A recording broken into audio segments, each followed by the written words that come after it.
Assalamualaikum warahmatullahi wabarakatuh. Perkenalkan, nama saya Nadia Reza Siregar. Di dalam video ini saya akan menjelaskan mengenai sejarah tentang Kerajaan Mataram Islam.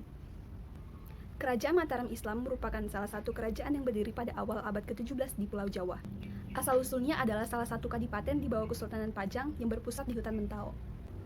Didirikan oleh Ki Ageng Pemanahan sebagai hadiah dari Kesultanan Pajang berkat keberhasilannya membunuh Arya Panangsang dalam perang perebutan tahta atas Demak. Adapun silsilah raja-raja kerajaan Mataram Islam setelah Ki Ageng Pemanahan, kemudian pemerintahan dipegang oleh Sitawijaya atau Panembahan Senopati putranya mulai 1584 hingga 1601. Kemudian digantikan oleh Raden Mas Jolang atau Panembahan Sedang Krapyak dari tahun 1601 hingga 1613. Lalu kemudian digantikan pula oleh putranya, yaitu Raden Mas Rangsang atau yang biasa kita kenal sebagai Sultan Agung Hanyakrokusuma dari tahun 1612 hingga 1645. Kemudian kepemimpinan Sultan Agung digantikan oleh putranya yaitu Amangkurat I dari tahun 1646 hingga 1677. Kemudian pemerintahan digantikan oleh Pangeran Anom atau Amangkurat II dari tahun 1677 hingga 1703. Kemudian pemerintahan kerajaan Mataram Islam berada di bawah kepemimpinan Paku Buwana dari tahun 1705 hingga tahun 1719. Kemudian Paku Buwana digantikan oleh Amangkurat IV dari 1719 hingga 1726. Hingga akhirnya digantikan oleh Paku Buwana II dari tahun 1726 hingga 1749.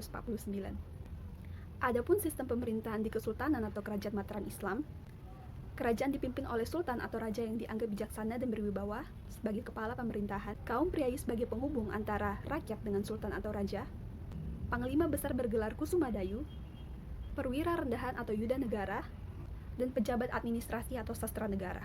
Sosial budaya masyarakat kerajaan Mataram Islam dibagi menjadi 3 golongan. Yang pertama itu adalah wong gede atau yang berada di dalam pemerintahan. Yang kedua adalah wong cilik atau rakyat biasa. Dan yang ketiga adalah golongan menengah, mereka yang memerintah atau bekerja di daerah-daerah. Sistem sosial berdasarkan hukum Islam tapi tidak meninggalkan norma-norma tradisional.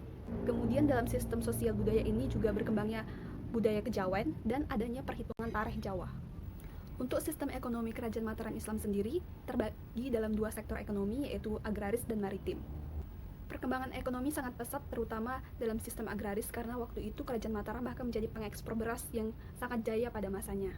Dan pada masa kejayaannya, yaitu pada pemerintahan Sultan Agung dari tahun 1613 hingga 1614, sistem ekonomi kerajaan Mataram ini bergantung pada 3 sektor, yaitu perdagangan, agraris, dan maritim.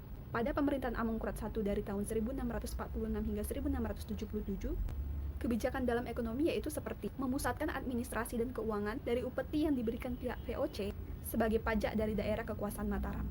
Masa kejayaan Mataram Islam berada di bawah kepemimpinan Sultan Agung Hanyakrokusuma dari tahun 1613 hingga 1645. Mataram melakukan ekspansi mencari pengaruh ke seluruh Jawa. Pada masa kejayaannya, wilayah kekuasaan Mataram mencapai sebagian Pulau Jawa dan Madura, yaitu gabungan Jawa Tengah, sebagian Jawa Barat, daerah istimewa Yogyakarta, dan Jawa Timur sekarang. Kemudian Sultan Agung memindahkan lokasi keraton dari Kota Gede ke Karta. Sultan Agung juga memerintahkan pembangunan berupa bangunan-bangunan yang besar untuk menambah kekeramatan dan kemegahan Mataram Islam.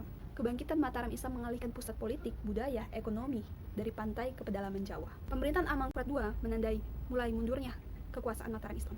Adapun salah satu faktor kuat yang menyebabkan hal tersebut terjadi adalah karena Amangkurat I terlalu dekat dengan VOC, berbeda jauh dengan ayahnya yang sangat membenci VOC, yaitu Sultan Agung Hanyakrokusumo.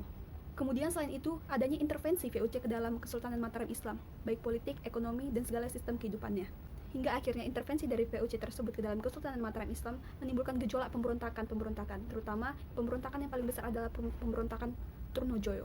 Alhasil banyak kerugian terjadi, salah satunya adalah hubungan antara Kesultanan Mataram Islam dengan Makassar pun terputus, padahal mereka merupakan sekutu yang cukup kuat. Jatuhnya kerajaan Mataram Islam di Plered dikatakan sebagai akhir dari kerajaan Mataram Islam itu sendiri. Selanjutnya terjadi pergantian dari Amangkurat I. Namun, kerajaan Mataram Islam sudah dikatakan sangat mundur dan melemah, apalagi jika dibandingkan dengan masa kejayaannya dulu pada pemerintahan Sultan Agung. VOC sudah sangat menguasai Mataram Islam, dari mulai perdagangan, daerah, apalagi politiknya. Hingga akhirnya pada tahun 1755, perjanjian Giyanti memperjelas semuanya. VOC menguasai dan memiliki beberapa bagian daerah yang tadinya merupakan kerajaan Mataram Islam. Kerajaan Mataram Islam pun kemudian dibagi menjadi 2 sebagai hasil dari perjanjian Giyanti, yaitu Kesuhanan Surakarta di Solo, dan yang kedua adalah Kesultanan Yogyakarta yang kemudian dipimpin oleh Pangeran Mangkubumi atau yang lebih dikenal sebagai Hamengkubuwono I. Sekian penjelasan saya mengenai kerajaan atau Kesultanan Mataram Islam. Semoga dapat bermanfaat bagi kita semua. Kritik dan sarannya saya harapkan. Wabillahi taufiq wal hidayah. Wassalamualaikum warahmatullahi wabarakatuh. Terima kasih.